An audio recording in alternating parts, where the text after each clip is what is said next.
All right, I think we'll begin now if you're both okay with that. Yeah, hello everyone who's come. I'm Kirsty Tebbs and I'm hosting the identity panel discussion today. And we're doing it through the Tebbs Gallery. We did have a last minute lineup change, which the fantastic Tat went and filled up the spot. So thank you very much for coming. And thank you so much to Saday for being here as well today. So I'll tell you a little bit about both of our panelists and then we'll get to it. So Dr. Saday Ali Ahmed is, as a young Iranian-born artist living in the UK, Saday Ali Ahmed's practice examines the construction of his diasporic identity in relation to both spectre perception, his religious upbringing, and his current status as a Muslim and a migrant. Using mainly performance and singing, Saday's work territorializes various Islamic disciplines, detaching them from their personal, religious, and socio-political connotations, and fuse them with the ethics and aesthetics of Western contemporary art making. This unique fusion generates new understanding of Islamic identity and makes finding accessible to spectators from a wide range of cultural backgrounds. This emphasizes the positive values trans-global Islamic identity might offer in the current climate of paranoia and propaganda against Muslim displaced communities in Europe. And Tat Supreme, born and raised in Zimbabwe, Tat Supreme moved to the UK in 2003, aged 17. Tat has always been especially interested in Renaissance artists such as Michelangelo, as well as more modern and contemporary artists, Damien Hirst, Banksy, Picasso, and Andy Warhol. He has a passion for music as a rapper, producer, songwriter, and has always been well articulated with a strong vocabulary. Having synesthesia is a phenomenon in which stimulation of one sensory leads to stimulating another, so numbers and letters are associated with colours. This neuropsychological trait has allowed Tat Supreme to use this in the expression of his art using in the digital age of technology. So I'll hand over to Saday now. He's going to give a little bit of a background about his artwork, and yeah, so you're welcome to start screen sharing. If you have any questions, they are for the end of the talk, but if you'd like them answered once he's finished talking, I'm more than welcome to relay them to him. Hello everybody, and thank you very much for coming. I'm just going to screen share now, so you can see I've prepared a set of slides for you.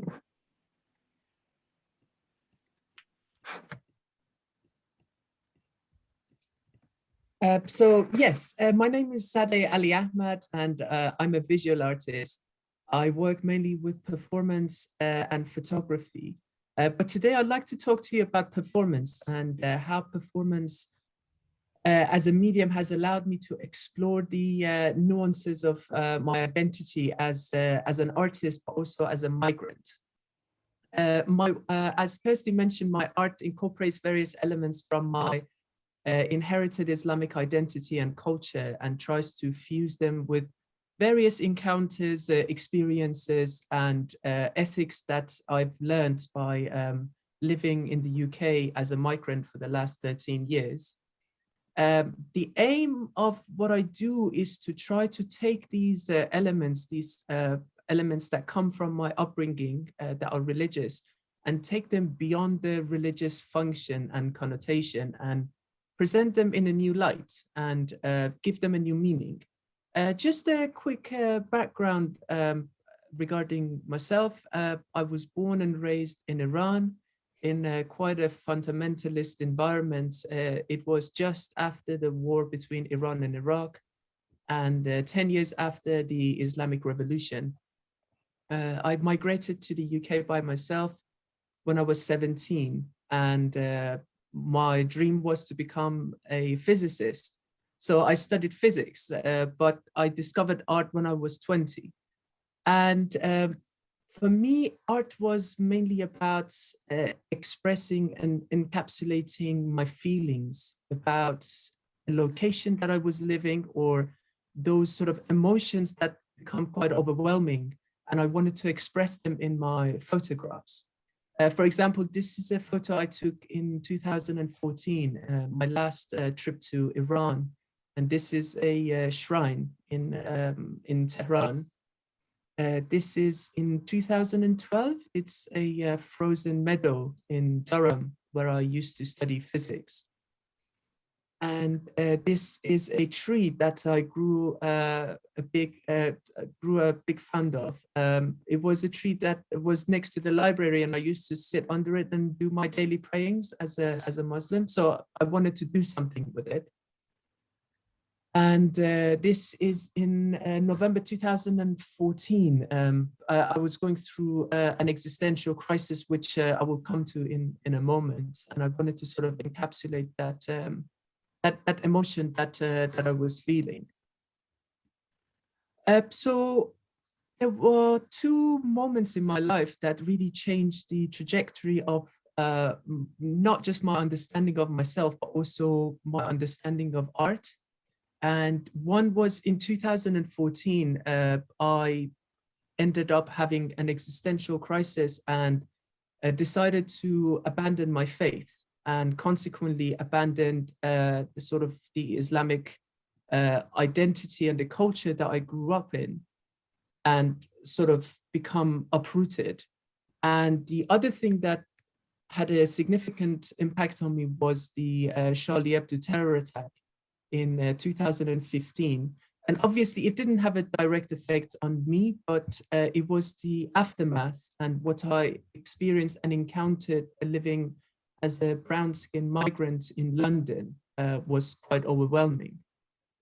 On the day of the attack, I was actually on my way to see my mum, and she just flown from Tehran, where I'm from, to London, and she landed in Heathrow. And I remember when we were in the underground, we kept getting really weird looks. There was a lot of passive aggression in the air and a lot of sort of hidden hostility. And in particular, I remember, I think it was maybe 2 weeks after the terror attack, we were in Paddington and we got shouted at dirty terrorists. And through sort of the next a month or two, there were moments that whenever we were in the underground, people would sort of, you know, we were sitting in a spot and people would actually walk away and sit further away from us. So this sort of realization that my facial features and my skin represent a potential security threat, and it sort of represents these fundamentalist ideals, was quite an overwhelming experience for me that I didn't really know how to deal with. These sort of experiences came hand in hand with the viral slogan, Je suis Charlie. I'm sorry if I pronounced this not correctly, but it basically, we are Charlie. And for me, although I completely embraced the movement in my heart and I wanted to be part of it and I wanted to show my anger at the atrocities that had happened, I felt that I wasn't welcome to be part of this because of how I was being perceived in the society. I was being perceived as this potential security threat. But at the same time, I couldn't also see myself as somebody with fundamentalist ideologies because I didn't believe in them. And more importantly, I couldn't perceive myself as a Muslim because of my ideological differences and the fact that I had abandoned my faith. So there was a lot of conflict within me. And that was a moment that I realized, for me, art is the way that I can explore and experience and really understand what it is that I am about, what is my identity, and where exactly do I belong. So just a couple of months after the terror attack in Charlie Hebdo, this was in March 2015, I made my first performance, which was called Party Balloons. And just to give you a brief synopsis, and I'd like to show you documentation of the performance. So the performance was about metamorphosizing myself into a character that I was being categorized as, and I couldn't escape. from being perceived as one, which was a jihadi suicide bomber. And I wanted to sort of play with that. So I'm just going to show you a video.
So as you could see, I wanted to mimic and sort of replicate the daily doings of a jihadi terrorist using readily available materials such as balloons, pegs, water, a bucket, a hose.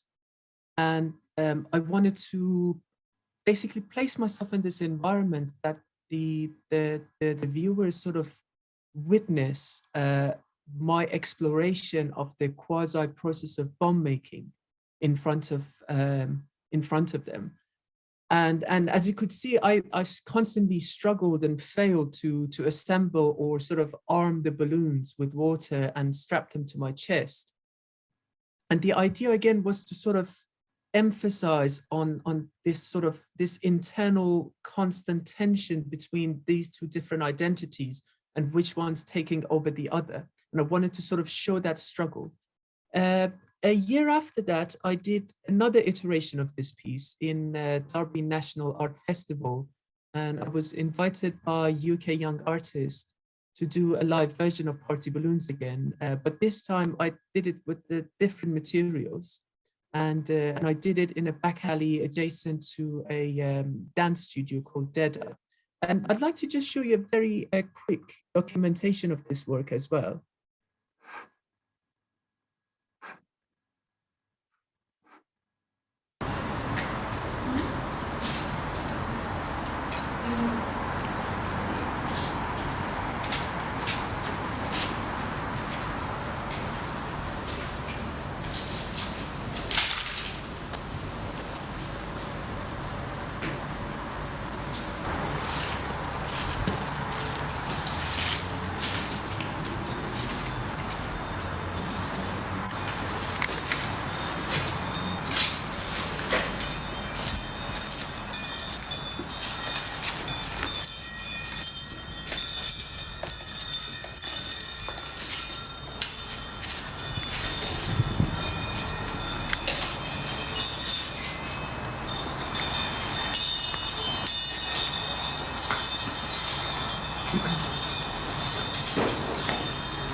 Well, some of you are probably wondering why the heck I actually did that. Why did I want to change myself into this controversial persona? Why did I want to metamorphosize myself into this fake, dysfunctional jihadi terrorist?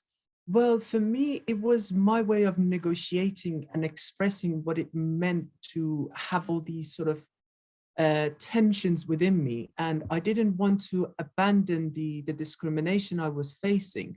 On the opposite, actually, I wanted to embody it and emphasize on how I'm being perceived as a potential security threat. And I wanted to play around with that and to sort of generate a sense of self-empowerment for myself by playing around with that and by playing around with the idea of being subjugated to arrive at a new understanding of what it means to be struggling with these elements. This was a kind of influenced by an Iraqi artist called Wafa Bilal and a work he did in 2008 called To Shoot an Iraqi, in which he basically inhabited the space for a duration of the performance, and he asked the viewers to participate online. And there was a paintball camera in front of him, and the participants had the chance to control the camera and shoot him with paintball bullets. And to his surprise, lots of people did that. But although there are lots of differences between my work and his work in terms of the role of the viewers, we both wanted to sort of emphasize on the paradoxes and dysfunctionalities of this discriminatory system of thought, and really challenge the integrity of this form of discrimination or this form of subjugation that some of us face because of our national identity or the culture that we come in. And we wanted to challenge that sort of discrimination from within. And that's why we both wanted to emphasize on our otherness and really expose the otherness and put it out there. I'd like to talk to you about a collaboration I did with Jamal Sterrett. So after I did my performance Party Balloons in 2016, I made friends with a Nottingham-based dancer called Jamal Sterrett. And we immediately became very, very good friends because we both come from a migrant background. He comes from Jamaica, I come from Iran. And we both have very, very different cultural upbringing and cultural identity. And we were very interested in using performance as a platform to explore the tension between our cultural identities. Obviously, he has Jamaican roots and he comes from a Christian background. I was born in Iran and I come from a Muslim background.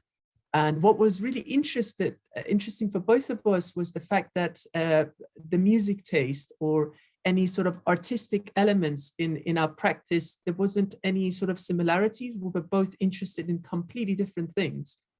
And so we decided to sort of conduct a series of performances in which we strap our bodies to each other and we sort of operate as one body and viscerally express this collision of cultural differences that we both embody as one human form. And we did this collaboration in various setups. Again, the idea was that he would dance and I would sing, and his dance would respond to my singing and my singing would respond to him. And all of this would happen whilst we are completely attached together by our limbs or fingers or legs.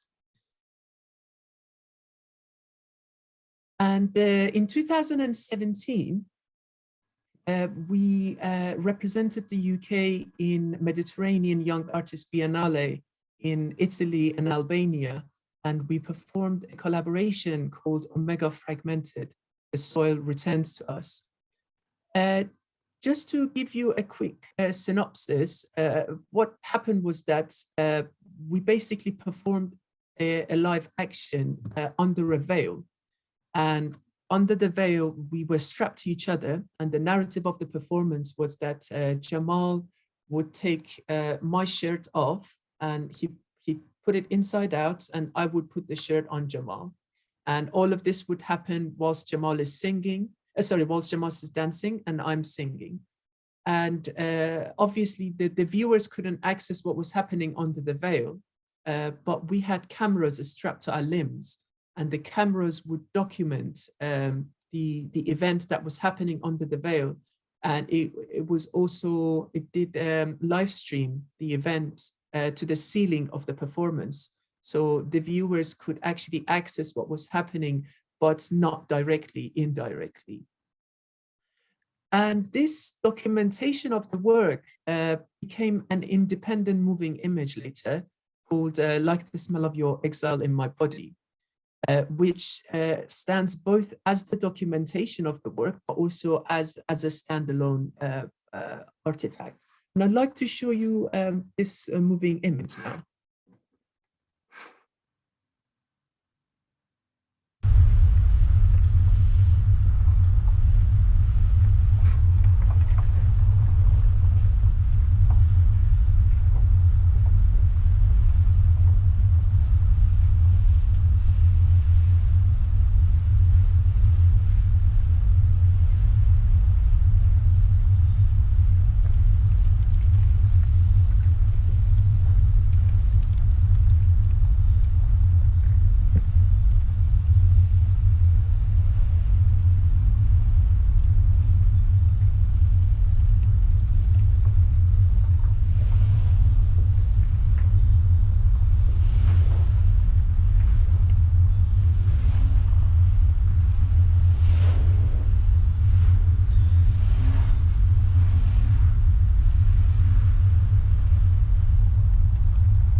که آسودگی ما عدم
So there were two quite important aspects in the performance.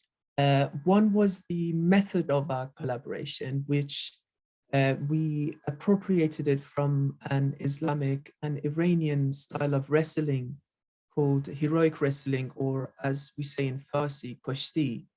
And kushti is a very male exclusive genre of wrestling. And the idea is that the opponents try to dominate the other person on a very visceral basis. It's very, very physical.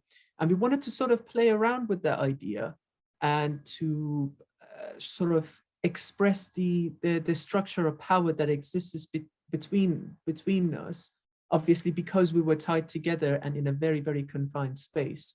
We wanted to sort of play around with who is dominating who is leading who. And we decided we're going to take a very spontaneous approach to this. So at one point, Jamal would be sort of taking over and I would be undertaking subduing roles. And the next moment, Jamal would be taking subduing roles and I would be taking dominating roles. And all of this happened not just on the basis of a physical movement, but also the tone of the singing that existed in the performance. Another important aspect of this form of collaboration for both of us was to explore our understanding of masculinity. In my case, it is the Islamic masculinity. In Jamal's case, it was the masculinity in the environment that he grew up in with the Christian background. But we both had one thing in common, and it was the common understanding of our masculinity was the fact that the masculine figure wants to take over and wants to dominate the other. And we wanted to play around with sort of taking both dominating and subduing roles to dismantle this convention of masculinity that had affected both of us in the narrative of our life.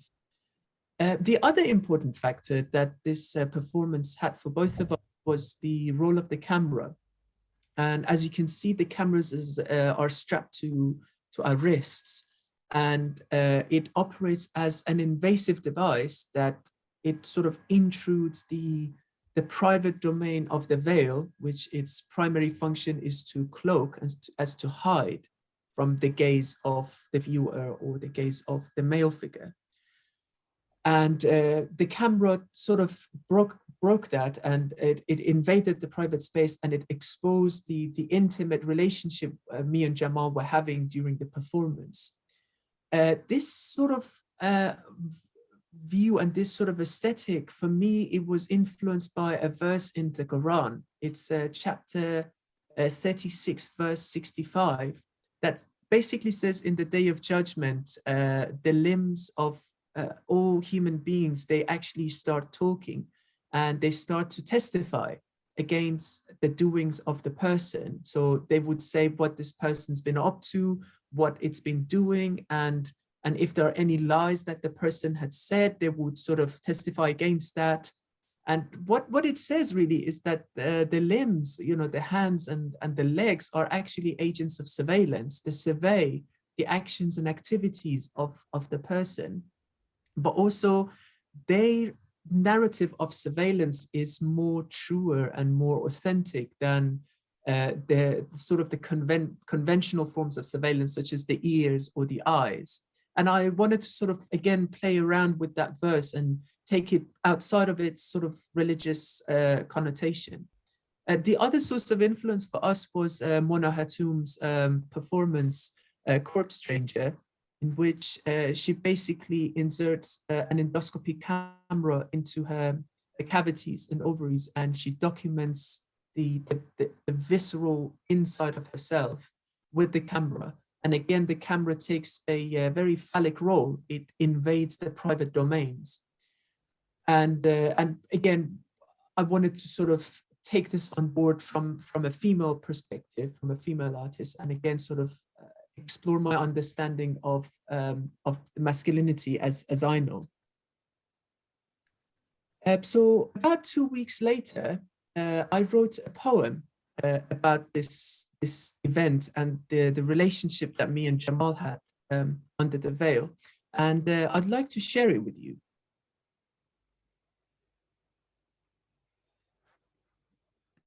Daily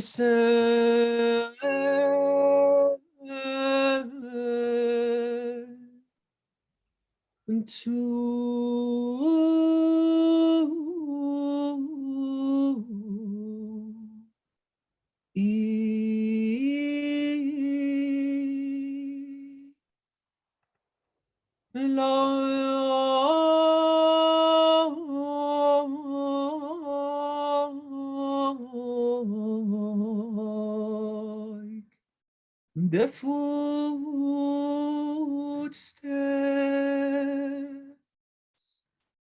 a single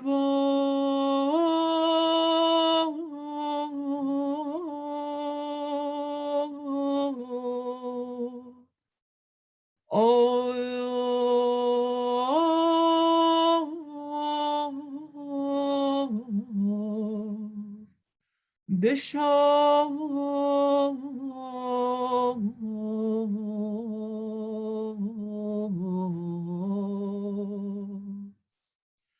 in your shadow. I was told,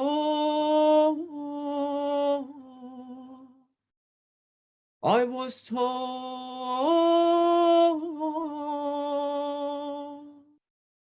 on the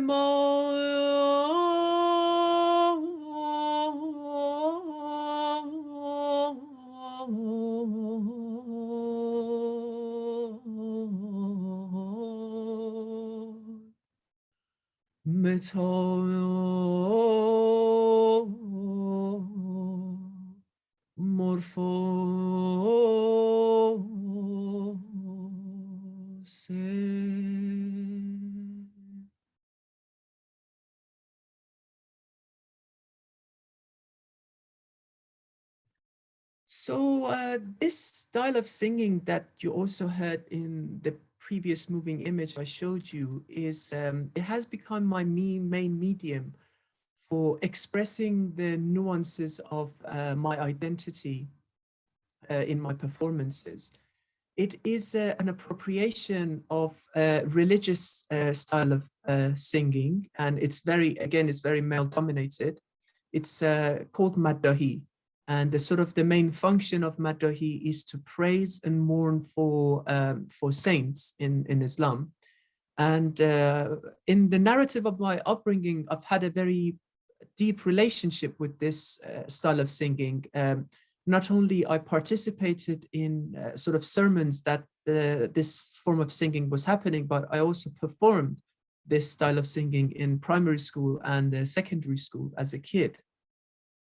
So the way I sort of approach this style of singing is that I stay truthful to the rhythm of delivering the words, but the words are always in English. So the lyrics are always in English, and I try to basically express and deliver these words that come out of my mouth in English from, and channel them through a different sort of identity that I can't sort of ignore. It's sort of inherited within me. And the lyrics are in fact an instantaneous mixes between my memories of religious sermons, sort of Quranic scripts, and anything to do with sort of the identity that I've abandoned. And they're instantly mixed with my constant and momentary observations of the site of the performance or whatever environments that I'm delivering this kind of singing. So in a way, Madahi for me operates as a portal that connects my abandoned memories and sort of the elements of my cultural identity with my current state of mind and with my current understanding of the world.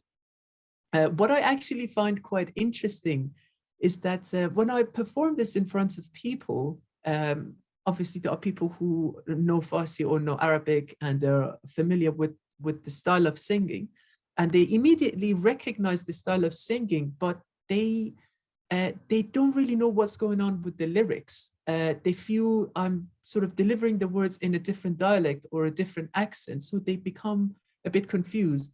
And also people who are not familiar with this style, who are, Western or European, or they're not, they don't have a lot of knowledge from in Islam, they immediately identify the rhythm as something religious, but they think they are being excluded from the narrative, from the lyrics. But in fact, the lyrics are on English, so they can actually access it. And I'm really interested in sort of creating an environment where sort of the cultural identity that I express, it sort of sits in between the two. So both sides of this sort of dichotomy that I see myself within, they feel confused and they don't really know what's going on with the content I produce. So in doing that, it allows me to place myself in between the two cultural identities that, again, I see myself to be part of, the sort of the abandoned but inherited Islamic culture and identity that it's within me, and also the sort of the secular lifestyle that I've chosen to live and I've experienced to live in the UK as a migrant for the last 13 years. Singing in this way is quite playful for me because, as I said, I can bring various elements to each other and mix and match them, but also it generates a sense of catharsis. It's quite a cathartic action for me because, as I said earlier, it allows me to revisit abandoned memories and encounters that I grew up and I witnessed as a Muslim growing up in that sort of fundamentalist environment. And because of its playful nature and its cathartic impetus and energy that it has, it gives me the authority and agency to claim back those abandoned memories and those sort of unpleasant elements. And because I can come in and out and dip in and out, it allows me to not be overwhelmed with the sort of the traumatic weight of these encounters. But maybe the relationship between Madahi and singing, and also singing and trauma, should be for another topic. I don't know how much time I have, Kirsty, but if you don't mind me, do I have enough time for a quick moving image? Yeah. Awesome. I'd just like to finish the talk and show you the last one of my most current pieces of work, and it's called Moment of Encounter. I actually revisited the footage in the first lockdown, and I'm a hugger. I love to hug people. So for me, I wanted to work with something that had a narrative of touch, and this this was it. So the sort of the background and the narrative of this piece of work is that I did a performance in 2018, a series of performances in 2018 in Glasgow, that I visited various religious sites. I visited a synagogue, a church, and a mosque. And with sort of previous permission from the pastors in Kelvinside Parish Church, I did a performance in the main galley. And the narrative of the performance was that I would go into the main galley and I would sew Quranic cut-ups to my high-heeled shoes, and I performed my Maddahi. And I did that, and as I was packing up, it was a Friday afternoon, and as I was packing up, I overheard the conversation by some of the people who were in the church, and some of them were quite offended by what just had happened. And they didn't say anything to me, but I overheard that they implied the sort of this thing and this singing tainted the spirit of the church. And you know, I was packing, and this female Christian pastor approached me, and she shook my hand, and she said she felt really good about what just happened here. And we talked about migration, we talked about religion, and it was quite interesting because she was also from a migrant background. Her parents migrated from Finland, I think, just after the Second World War. And she was basically saying that it's a very interesting thing to sort of use these religious sites as a place for creating dialogues between various cultures and between various identities. And the moving image I'm about to show you, it's the moment that we shake hands. And for me, not only the sense of touch was quite important, but also the fact that the action of shaking someone's hand diffused any feeling or any sense of hostility or misunderstanding that existed in the site. And for me, it was quite an interesting moment. So thank you very, very much for your time. I'm going to finish the talk and show you this moving image.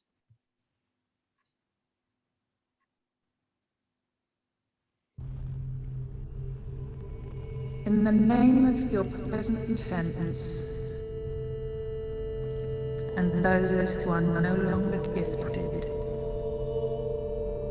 time is settled and circumcised to underline the decaying bodies of martyrs, in brackets, lovers.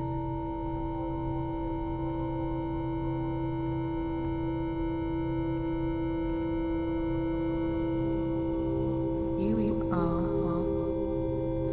the pinnacle of Allah's climax,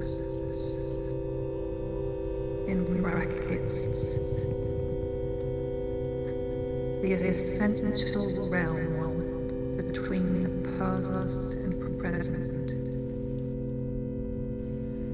that has refused from the clenched palm of undescribed destiny towards the smell of pure ideas.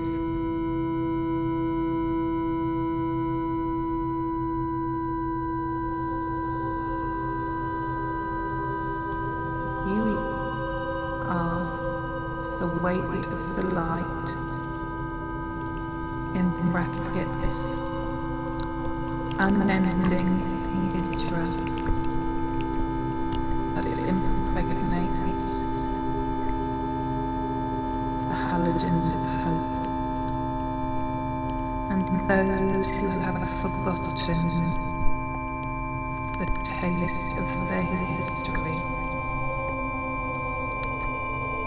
and those whose skin reeks of the desert, from my above and your below.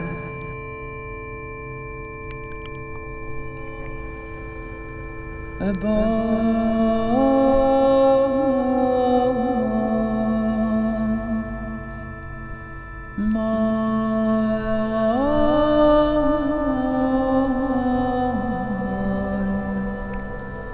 You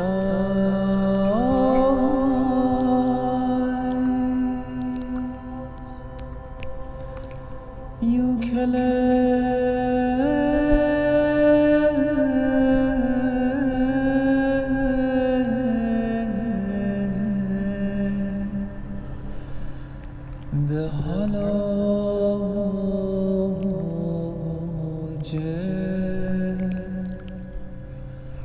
of my failing posture.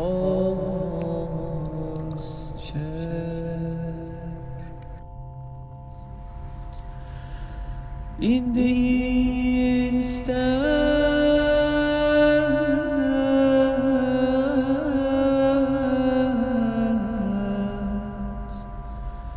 of your infinite,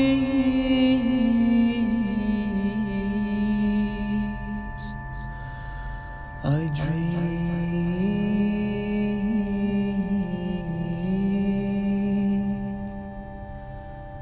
about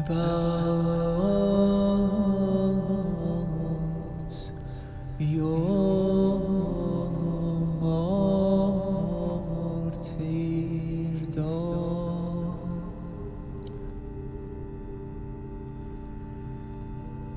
When our hands take over in leading each other to pray,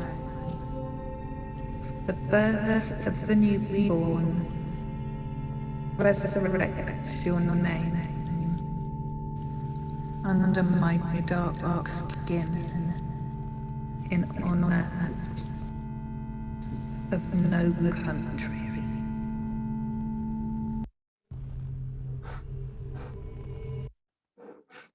So thank you very, very much for listening to me. And I'm just going to stop screen share and hand it over to Tat.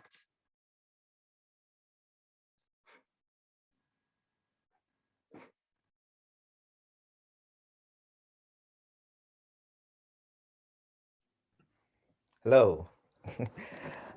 Can you hear me? Can I just get Yeah. yeah. Wow, thank you so much. I mean, I was really immersed into that. I found myself being really holding on to everything you're saying, listening to it and enjoying it. And thank you for giving us an insight into your work, your story. That was awesome. Thank you. My absolute pleasure, Tat. Thank you very much for listening. So I guess, because, also just to keep myself quite, I like to introduce myself, obviously. My name is Tat Supreme, for those of you who don't know me, and I'm an artist myself. I would like to give you an insight into who I am, what I do, and why I do it, and how I've ended up basically even at this stage here now, where I'm connecting and sharing with everyone here. So please bear with me, right? I'm not as prepared, purely because I'm the last minute addition to this uh to this wonderful event. And so I also like to basically I talk off the top of my head most of the time, but I would like to just give you a bit of a summarized approach to my presentation. Basically, I don't have like any PowerPoint slides or anything. So what I've done and what I'm going to do is basically screen share and explain and just tell it as it is and what I'm doing. So but anyway, first of all, let me introduce myself, give you a little bit better background story about myself.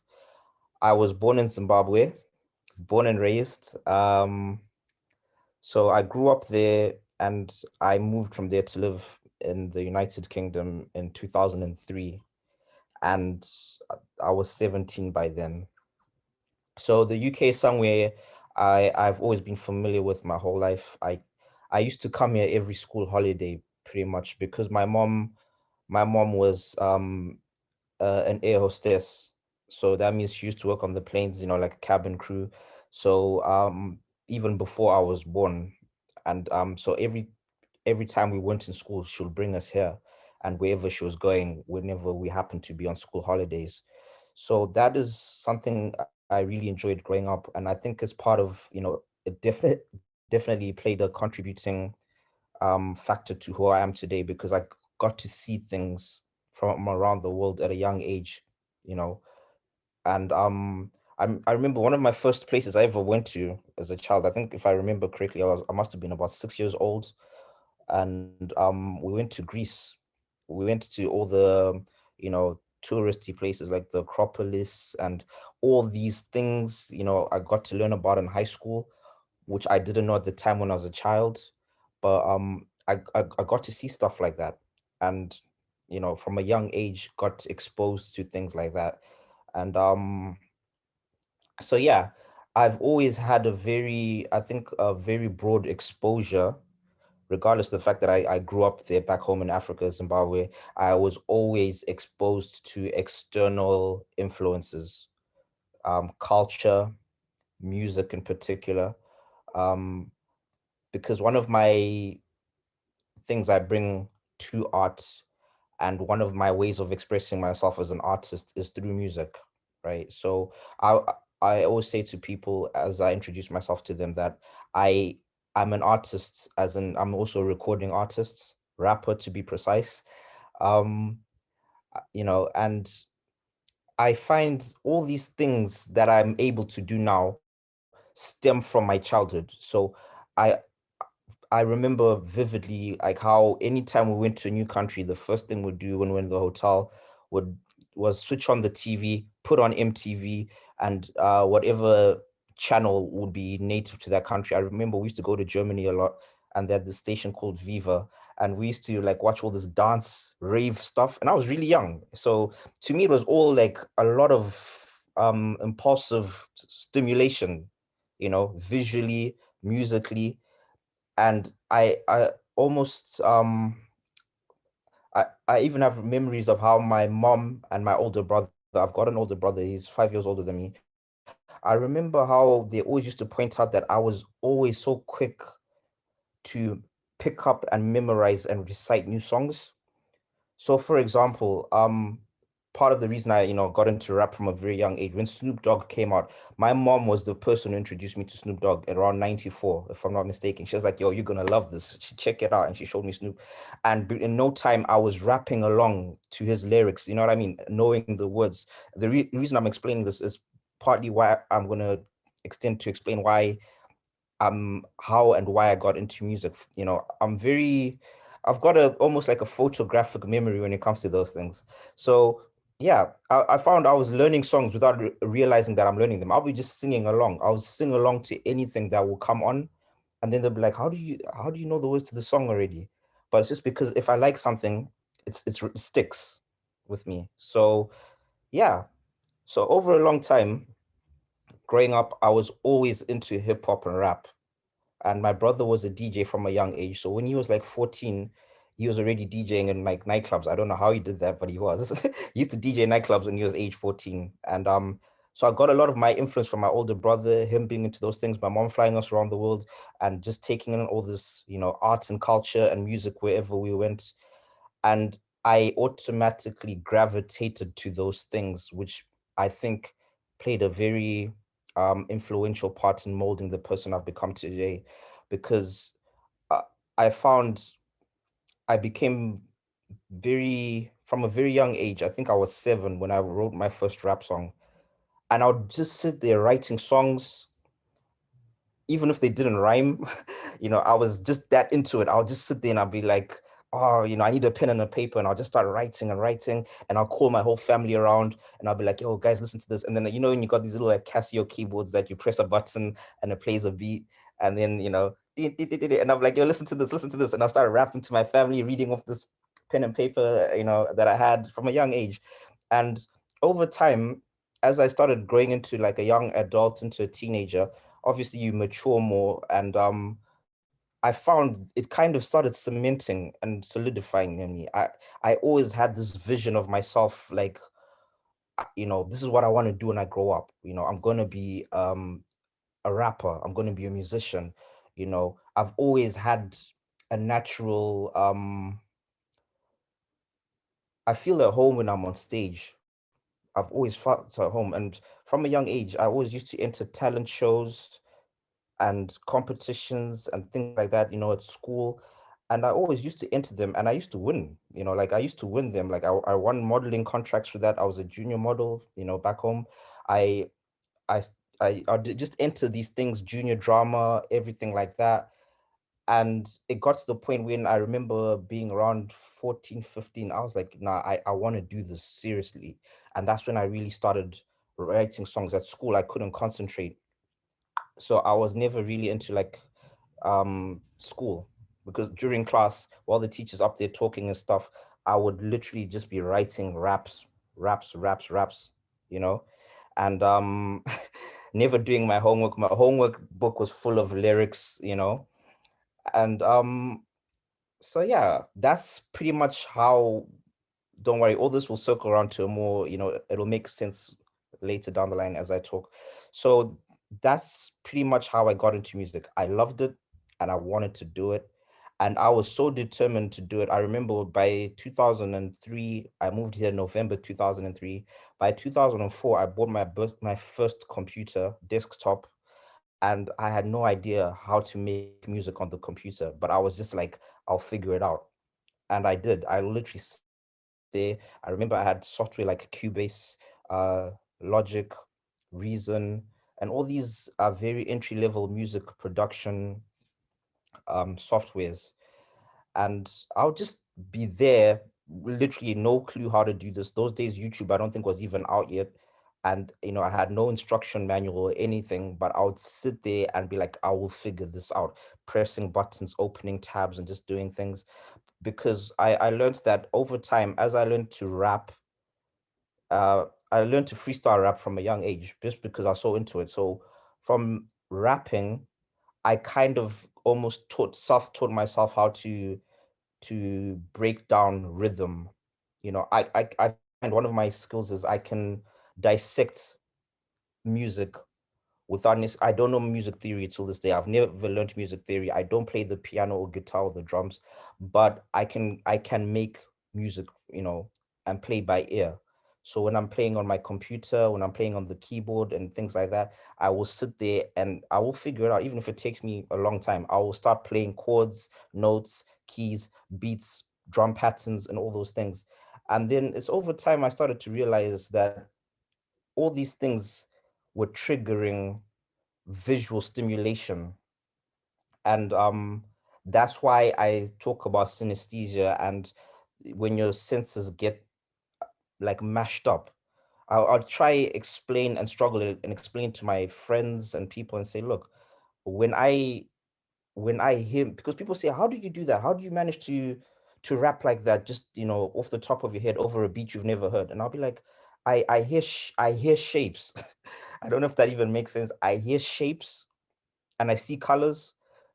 So if I heard like a kick drum, like a boom, boom, I'd almost have like in my head, I don't know if any of you, I'm sure most of you have seen the same way, but if you're playing like with your media player, whether it's a QuickTime media player or Windows media player, sometimes when you're listening to music, you can put on like a visualizer that has all these colors and things going off. And I would say, yeah, that's what I'm seeing. That's what I'm seeing, trying to explain to people. So I would see these technicolor shapes, circles, pyramids. Usually when I see a shape, it's in like 3D. So it'll be like a cube rather than a square. There'll be dimensions to what I'm seeing and hearing. And yeah, I guess the reason why I'm mentioning all this, I'm just trying to give a bit of an insight as to the madness that goes on in my head sometimes when I hear sounds. I hear sounds and I start to see color. Like very high pitched sounds sound like pinks. They sound like and they've got different shades. I hear brown. If I hear like a high octave piano sound at the top of the piano octave scale, it's usually pink, turquoise, lavender, and all these things, because for some reason my brain starts to compartmentalize where this music belongs in a piece of music, whether it's a hip hop instrumental or a piece of classic music being played by orchestra. And I found that's what helped me. It helps me, it helps me understand what I'm listening to. It helps me also express what I'm trying to express if I'm trying to express it in that form. So fast forward to part of the reason why I started understanding what this is. I got really into music producers such as the Neptunes. I don't know if everyone knows who that is or not, but the Neptunes is a music production duo. Pharrell Williams is one of them. He's the face of the Neptunes, and all these kind of people. And they were describing synesthesia, and then I'll be like, oh my god, now I get what's going on in my head. Now I understand what these people are talking about. And I guess it's helped me embrace what's been going on in my head ever since I can remember as a child till the person I am now. And it explains, so everything I've said now leading up to this explains why my work is the way it is. So a lot of the times when I show people my work or people see it for the first time, they always say, wow, it's very, very vibrant, very colorful. Even I didn't realize that it was until people started telling me that. And I was like, oh yeah, it is. you know, and so yeah, I just want to explain and say that's a lot of the influence, a lot of the background, a lot of the, you know, what makes me make things the way I make them. I did arts at high school as a subject for a short time, but I remember enjoying it thoroughly. And I found myself always drawn to and into abstract art. I love abstract art because I love the ability and the freedom to do whatever you want, whenever you want, however you want, without any parameters, necessarily, instructions. And that's the kind of person I am. I'm very compulsive when I talk, when I rap, when I make beats, when I make art. I'm the kind of person, I'll just start it and figure it out. You know what I mean? I don't tend most of the time I don't tend to start something and it's only a few times I've had an end product in mind and then started it. But most of the time I'm like, let's see where this goes. And I just love expressing, doodling. And again, when I was at school, all my textbooks were covered in like graffiti from doodling. All my work always had doodles on it. I could never not doodle. I find it hard to not doodle when I've got a pen or a pencil in my hand and a piece of paper. Eventually, something will just come out, not because I'm bored or because I'm trying to be creative and expressive, but it's almost like an instinctive impulse within me to to put out what I'm seeing. So if I saw like I don't know, like if a lot of the times my teachers, when the teacher used to write the comment next to your work saying, I like this, I don't like that, da da da da da. I used to turn that into art, and I used to get in trouble for it. I'll start drawing scrolls around the teacher's writing, and I'll start doing all sorts of, just because I think I'm very much I I show what I see, I express, whether subconsciously or on purpose. For me, it's all about expression. So yeah, I think that's pretty much, without over waffling, that's how I think, that's how I operate. That's part of my background. I'm going to start screen sharing now, and hopefully some of the things I've been saying make a bit more sense. So I thought it'd be best for me to, I've got my Instagram and my website open on a web browser, and I'd like to share. I think let me start with Instagram. So I'm going to share my Instagram. So this is my desktop, and this is my Instagram profile. So I've preloaded it to the very bottom of my Instagram profile. And I'm not going to go into individual pictures too much in this either, because I'm one of these people where I've got so much work, like literally, I can compulsively sit, and some of these things you're seeing now, I make these things, like maybe I can make up to 10 of these kind of things a day. So what I try to do is I try to make little collections with a certain theme to give it a bit of more of a uniform rolling theme. And so yeah, anyway, so here's my Instagram. These are some of the things I started putting out when I started putting art on my Instagram. And just to show how vibrant, I mean, for example, let me open this one here. This, I don't even know what to say about it. This is something I started. I just started it because I felt like it, and I was experimenting. And I love the fact that with art, I'm really inspired by that saying, art is not what we see, but what we make people see. Because I love it when people come to me and say, oh yeah, I see this. Oh, I see that. Oh, I never say, oh yeah, I was thinking of that, and tell you what to see. I love hearing what people see. By the time I finished this, I looked and then I was like, I see a bird. I see like a moth or a butterfly in the center of this image. I see water, ripples of water, like something on top of water, and it's got like a ripple.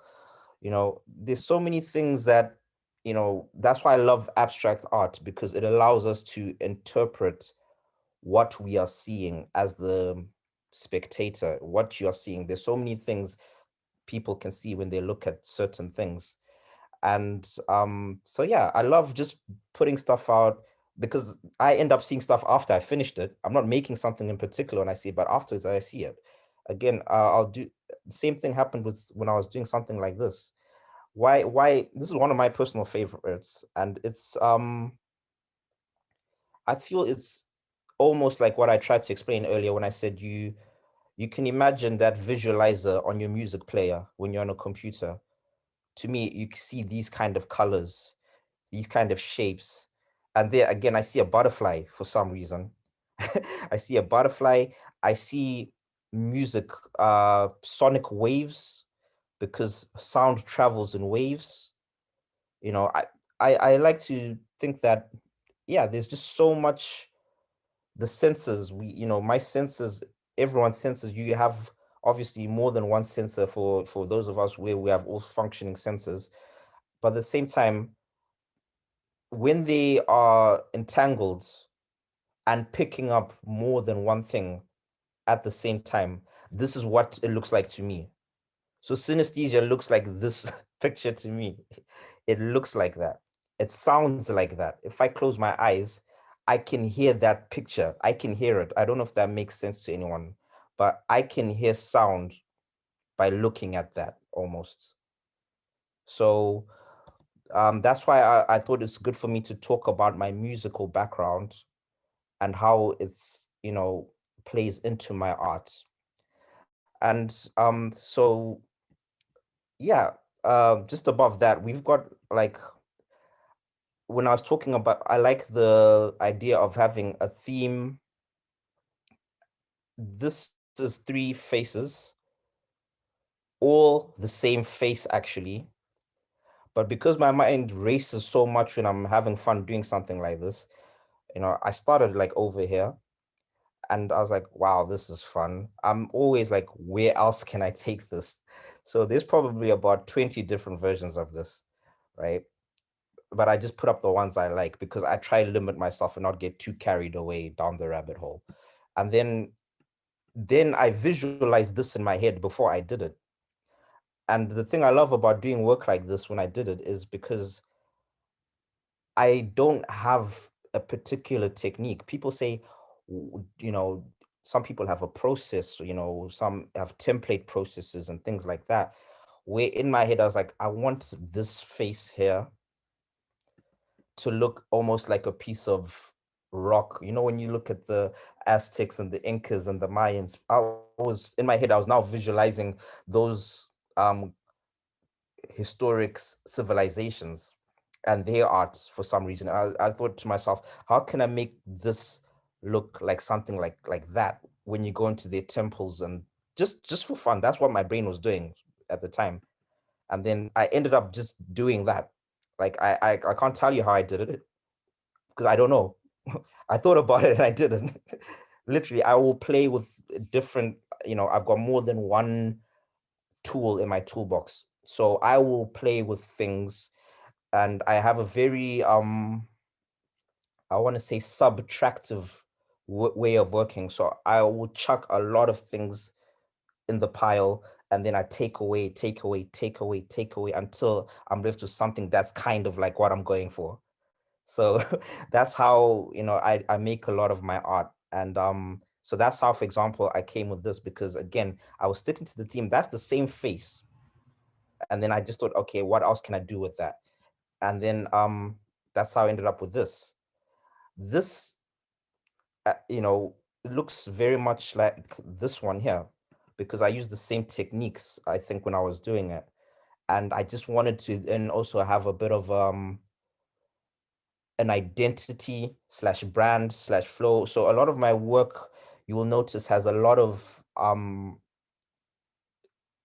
branding behind it. I like the idea of people can see something I've done and know it's me. I'm very much into that because I don't see the harm in that. And, it's kind of like, that's what makes me me. I do stuff in my own way, that so when people see it, I'm happy when people see something and say, oh, is this yours? Even if it's not, because they start to associate me with certain visuals, basically. So yeah, I mean, and my Instagram, again, early days when I started putting out stuff like that, I was doing it in threes. There's something about the number of threes. The number three, whether in religions, in math, in everything, even Instagram itself operates by the law of threes. So I found myself, I'll do one thing like that, and then because I never stop, I just keep going on, but then I'll limit myself to three. So this, to be honest, I can't tell you what that is. I just did it because I felt like it. you know, that's what was there, in my mind. I was just like, well, there you go. I can see so many things when I look at that. And I love the fact that sometimes I also try not to be too vivid, too colorful, or, too radical. But I like the idea of having minimalist elements to something that can be potentially minimal elements, but maximum, like, wow, this is literally black and white, and there's a bit of like brown Coca-Cola kind of color in this region here, you know and then you can really dissect it. I'm not going to dissect it too much, but I like, when I'm making it, this is what I'm thinking. I'm like, I see symmetry. I'm very into symmetry because I, again, when I'm making music, writing raps, making beats, whatever, rhythm, for me, there's always like a certain kind of symmetry. So even sound to me has symmetry. And I I like the idea of having something that's symmetrically asymmetrical. So you'll notice a lot of my work, like, this is not perfectly symmetrical, so it's asymmetrical, but there's a, I encourage symmetry. So you can see that it's meant to be symmetrical. So yeah, so when I was doing stuff like this, I would just switch it up a bit, make it, stick to a little temporary theme, but switch it up a bit, and go for what you're seeing. That's just me being expressive. I don't have a very long-winded, major story behind what you're seeing. I express, and because it's abstract, I love just to go nuts with whatever I feel like doing at the time. So again, sticking to the thing I was saying earlier about Instagram being in threes, I'll try to keep it at a theme sometimes, but at the same time, I'll just literally make something. I like the idea of the random one-off like this. This for me, I see so many things in this, and I only started seeing them after I finished making it. But again, these are the kind of things I see in my head as I'm making them, or even if I'm not making them. This is, if you want appear into someone like me, into my brain, this is what you're gonna see. You'll see stuff like this. So, and I like the fact that, yeah, it's a one-off individual. I have quite a lot of one-off pieces like this again. I don't know if anyone can actually see what this is. I always wonder if people can see what this is, because this is actually a lady lying down on the bed with her arm like that. So that's her elbow, that's her other elbow, those are her hips and legs, and that's her hair and her head, nose and face and stuff. But I love that when I look at it, if I didn't make it, and if I wasn't telling people what it is, I always wonder if people can see. I love to be able to challenge people and to see what people see. Because funnily enough, for me, when I was growing up, when those magic eye things were popular, I've never seen one. I've never till this day been able to see a magic eye picture. And I find that fascinating that, people can see stuff like that, but I can't. But at the same time, I can make stuff that I hope people see. But then I ask myself, can they see them? Can they not see them? It really opens up my mind to communication. Like, what are we communicating? How are we communicating? Who's understanding and interpreting what we're communicating? Because again, for me, art is, I love being able to be vibrant, boom, impact, colors, shapes, just anything that's striking. And then I'm very much, yeah, I think that's how I like getting people's attention with my work. It's all very much um boom, boom, in your face. Check this out. That's pretty much what I feel like, I think when I'm making it. I won't spend too much time, I mean, I'm just scrolling up on Instagram. I went through a phase where I was really obsessed with faces, and I've got loads of face art, but I like stuff like this, which is why I posted it, because again, I'm very much into the symmetry. I love when I look at something like this while I'm making it, and after I finish making it, I myself also start to see, not only do I see the face that's mirrored in symmetry there, but I can see a butterfly. I can see like the outlines of the wings of a butterfly over here.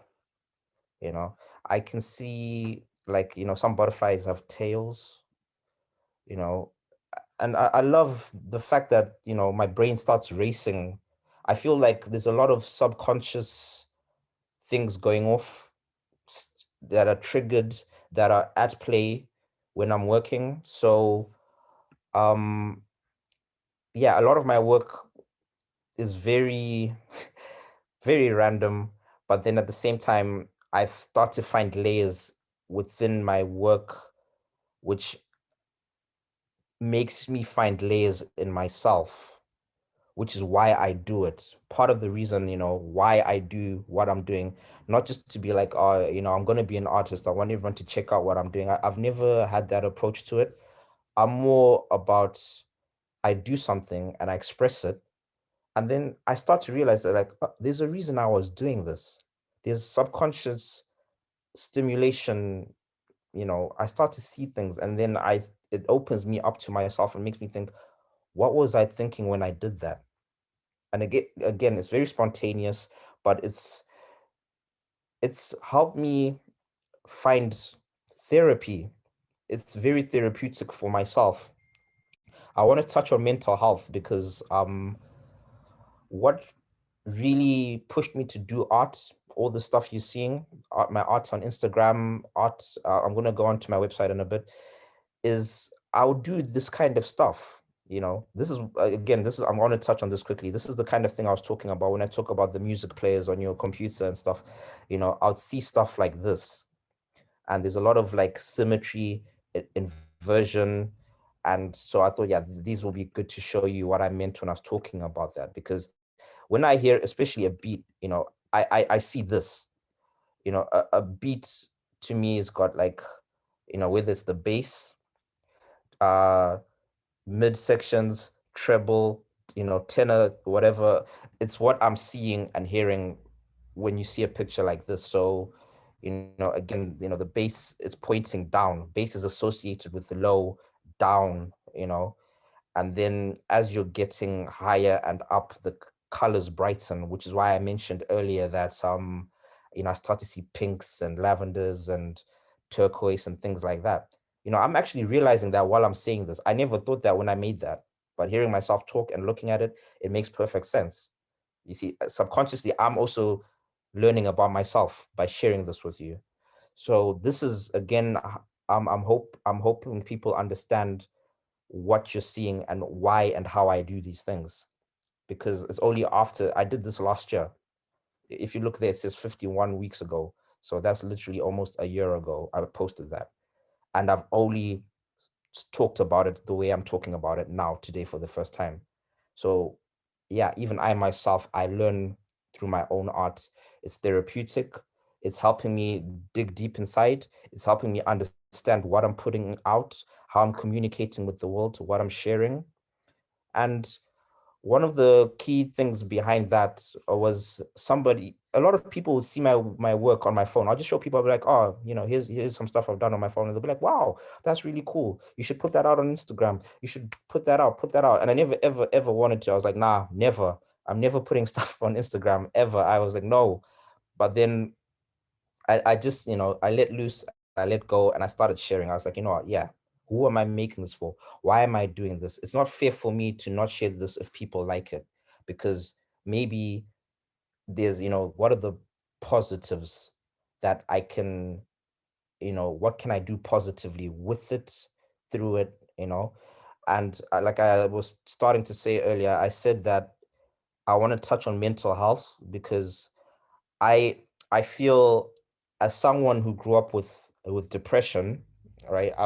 I grew up with depression purely because growing up back home, with my mom being away, like I mentioned, she was always away, and that ended up with me going to boarding school from a very young age. So I was always alone. I felt, even if I was surrounded by people, maybe that's why I would easily just disappear into my own world, because I hated school. I hated going to boarding school. You know, my mom was always away. My older brother, you know, what I mean, I never had or felt a certain sense of belonging. And so hence, you know, it took me a long time to realize that, yeah, I was depressed for a long time, have been depressed for a long time. I grew up with depression, and arts and the arts are a way of expressing myself. You know, I found, yeah, I when I write songs, when I'm rapping, when I'm freestyling, a lot of it was very conscious, not about anything in particular, unless for fun I'd say to people, give me a topic, or what do you want me to rap about or write about. But most of the time, if I'm doing something from within and spontaneously, it's always, you know, from within, from experience, you know, from the depression, from the anxiety, from all the negative mental health challenges I've dealt with growing up. All these things almost are the catalyst, the outlet for them has been arts, whether it's writing a song or writing a poem, making a painting, making a picture. You know, people always ask me, they say, oh, you're a digital artist. I say, no, I'm not. Well, you're seeing digital art there right now because that's what I'm dealing with. I don't have some big studio space where I can do things, but I'm confident, and I like to do anything and everything. So I always say I'm a mixed media artist. So yeah, art has always been an outlet for me. So the reason why I'm kind of focusing on this point right now is because, you know, last year when pandemic started, somebody in my support network actually said to me, they said, look, you know, you're really onto something with this art here. You need to really start putting your art out there. You need to share this with the world. You need to focus on that. And, you know, especially now in the pandemic, put this out. And I thought, you know what, this person is right. I need to start putting this out, because I just started putting it out, and within such a short time, I had so many people reaching out to me. I mean, it was quite surreal. I mean, I had galleries phoning me, you know, I had art dealers contacting me, I had all this craziness going on. And then that made me go, you know what? Yeah, I have to do this. So I feel a sense of duty almost to share my story. You know, all of this is me sharing my story. It's enabled me to share my story and to express myself, you know. And so that's why when you look at some of my work, you know, it's very abstract, very vivid, but at the same time, while I'm saying that, we go into something like this is one of my favorite pieces because it's not colorful. It's very straightforward. I love it because to me it's just so simple. It looks simple, but at the same time there's layers to it. And so yeah, I love being able to express myself and to share stories like this with people like you. And I find, because my brain, I'm not sure if you can tell, I sometimes feel like, you know, I should have been diagnosed with ADHD. My brain, you know, it feels like the pistons are always pumping.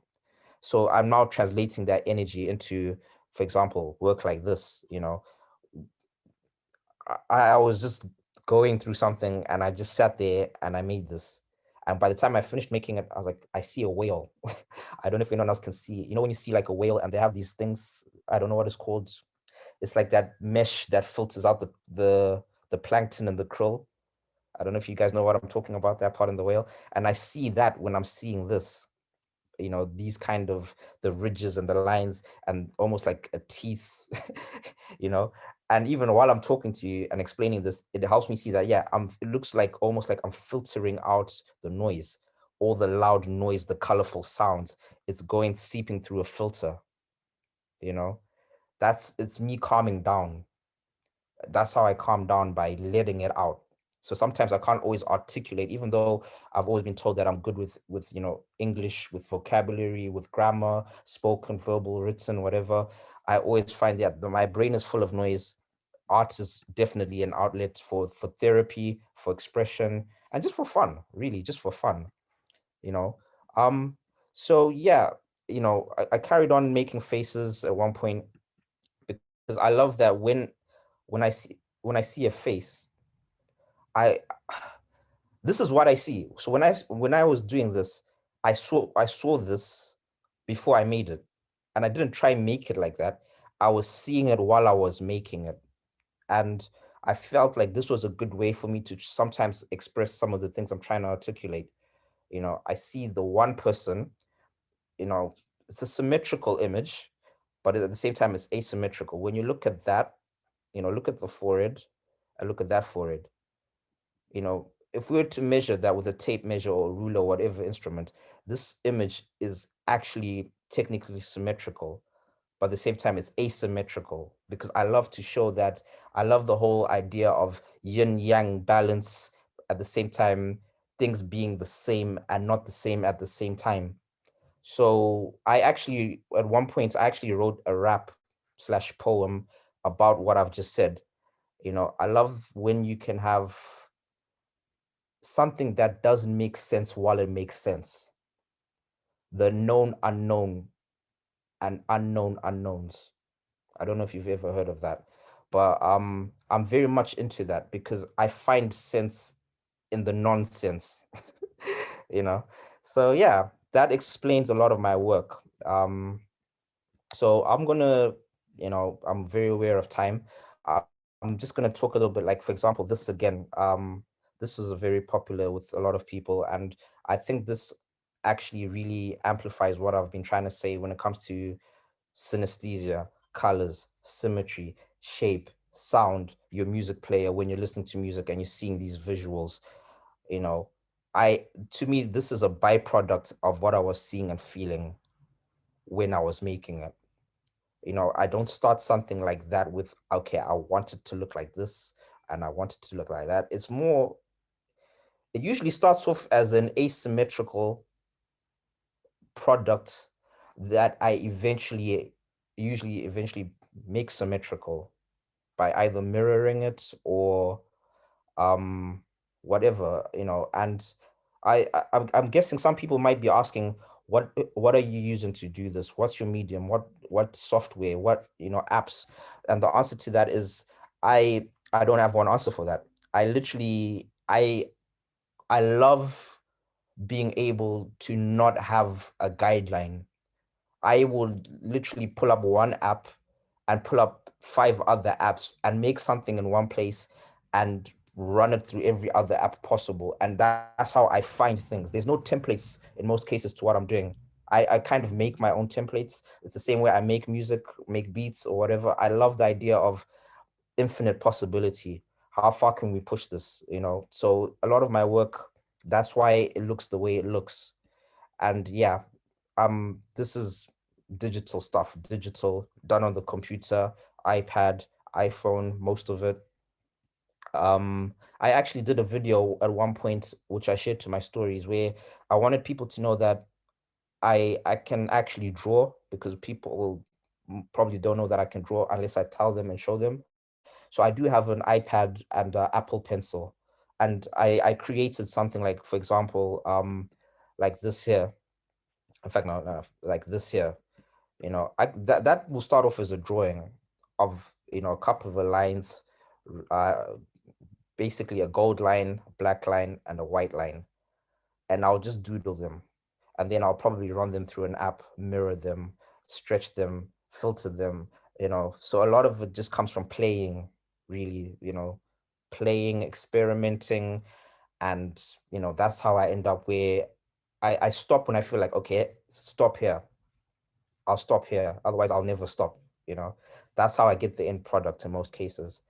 So yeah, I'm going to talk a little bit about my website, because I thought, it's good for me to build a website. One thing I also enjoyed about this was I learned how to make this website from scratch. I did it on WordPress, and I needed a platform where I've got more control, more freedom, and a platform for me to really have an outlet for what I'm doing. And because I work in collections on my website. My website is tatsupreme.com, nice and simple. um I built a catalog of collections. So I thought, yeah, let me talk a bit, quickly about my collections. And because this is on Zoom and we all have different internet speeds, you know, that's part of the reason I thought, let me have the Instagram open, because that's going to be loading or not loading. So I'm going to go to the top of my Instagram and scroll down, because on the top we have more recent work. And I kind of, what I've done with Instagram and my website, instead of having Instagram having the same things and website having the same things, it didn't make sense to me to do it that way. So there's some things on Instagram that aren't on my website. And because most people go to Instagram, I've got more of my more recent work on Instagram. And this is what my Instagram looks like most of the time. This is my most recent piece I posted the other day. And I like posting in this mosaic tiledy kind of way, where you have, you post a different part of the same picture, you know, until you end up with that, right? Some people like it, some people find it annoying. I chose to do it this way because I love how it enables me to show you that there's more to this picture than the bigger picture. There's always more to everything. It's like, imagine the pyramids. Every pyramid, it consists of a brick. So within that brick, there's more to that brick alone.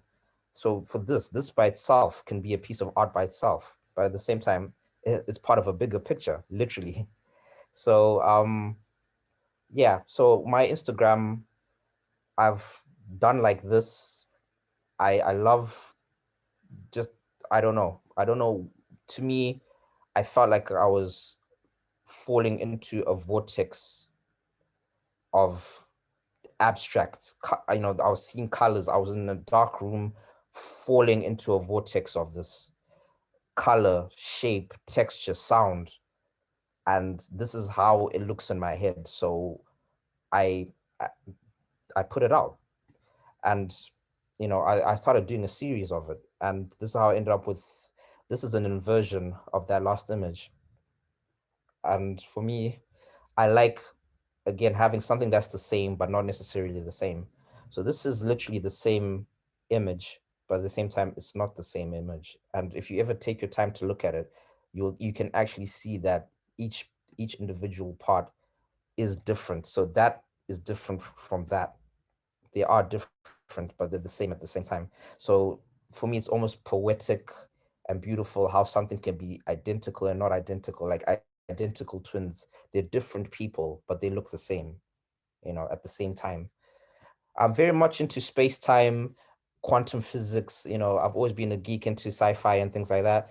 And again, I think it shows in some of my work. Somebody wrote to me and said, I love how this looks like a space-time continuum. This, for me, a lot of my thinking looks like this. You know, I hear sound when I look at that image. It looks to me like almost like this the sphere. It's an expression of how it's being impacted from every direction at the same time, from the top, from the side, from the bottom. And if it was moving, you could almost imagine it's something that's doing that. That's what I was seeing and feeling and thinking when I did it. And that's part of a tri-piece. Like, I like to work in threes, like I said earlier, because it shows you a gradual transition of stages. So, we get here, but we started here. So we started here. It's almost like a sandwich, but we started here. This is what it looks like when we're in the middle. And this is like what it looks like when we get to the end. There's so many things I feel and I could potentially say about something like that. So for me, everything's a transition, it's a process, it's a journey. And this is almost a way of like documenting it, how the ancient Egyptians, they would document what they're doing by making hieroglyphics. This is partly like what I've done with this conversation alone. I've literally started somewhere, got to the middle of it, and it'll have an end. And within that, you're seeing everything that constitutes what I'm saying. All of these little lines are, to me, it's a symbol of how you hear about how the universe, how space-time, how everything's connected, how we're all one, all this and that. I'm a firm believer in there's definitely more to life. I know everyone's got opinions and everyone's got their different levels of beliefs. I've never been one to impose my own. All I like to do is share mine and what I understand, and I try to do it in ways that people can understand, which is why, again, art is a good way for me to express what I feel inside. Because if someone said, how do you feel inside? I can say, I feel like this. And then I can be like, because I'm centered, I'm balanced with the symmetry. This almost looks metallic to me. It means there's a certain level of strength, focus, So anyway, again, I love being able to do, there's no particular explanation. I love to do something and let people see what they see, because I see so many things when I do works like this. I don't even know. I don't know what to say. I don't know what to say about that, so I won't say anything. Sometimes it's best not to say anything. It's just what it is. But then again, yeah, a lot of my work, as you can see, very symmetrical, vibrant, colorful, because these are the things I feel and I see. When I hear a song has a shape to me. This particular piece looks like a song to me. It'll have its foundations, it'll have a build-up, it'll have a middle eight, it'll have the harmonies, it'll have a center, and then it'll have, the ending. And that's how I love to be able to translate from, and integrate the senses from sound to vision to, color, texture, and everything. I feel all these things can almost be combined through art, which is why I do it. And I do love, like I said earlier, I like the idea of not always being colorful and vibrant and switching it up. So I tend to do, black and white, monochrome things. Again, this is a tri-piece, similar to the last one I showed you. It has a start. This is where I started. In here, I honestly see a lionfish. I'm not sure if everyone knows what a lionfish is, but the lionfish, and it's got its spikes, and colors, quite a beautiful fish, if you ask me. I see those elements of a lionfish. I see a whirlwind. I see what I was seeing when I made this, the bigger one. I see that. But then again, I was just having fun with it. I like metallic, black and white, monochrome. I love it. Um, so yeah, and another collection I did recently was this jellyfish. I literally sat there and thought about jellyfish, and I was just obsessing over them, and I thought, how can I tell people what I'm seeing? And I just started doing these because I thought nobody really talks about jellyfish. Well, not that much.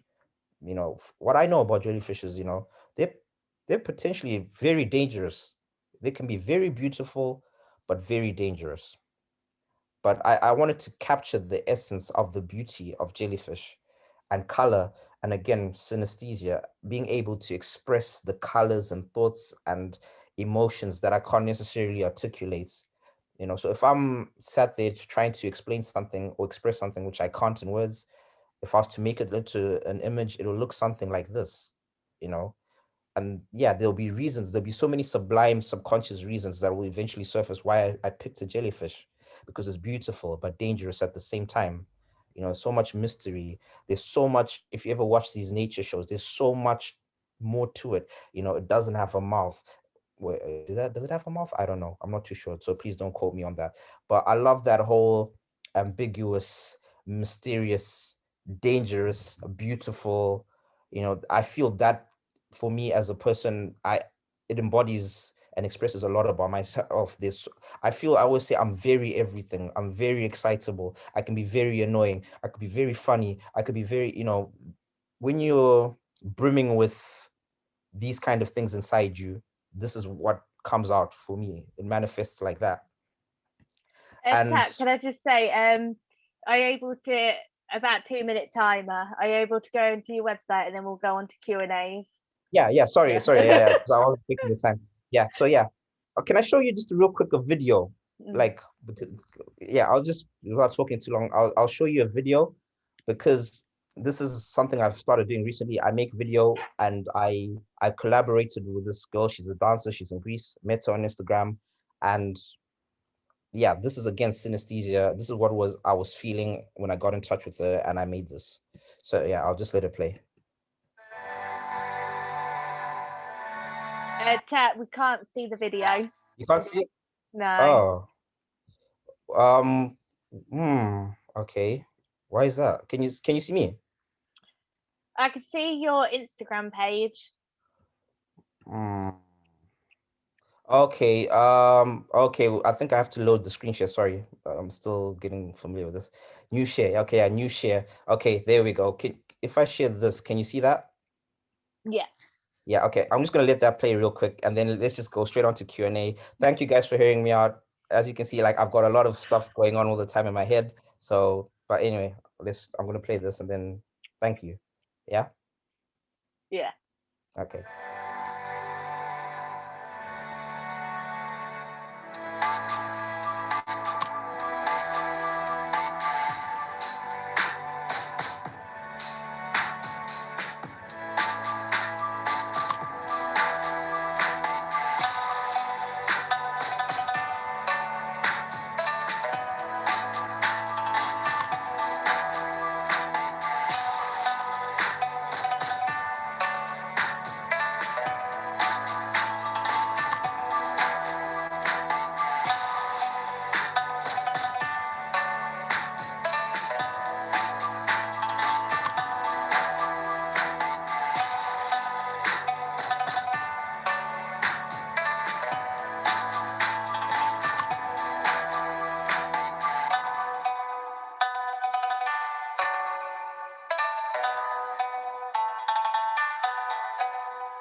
go.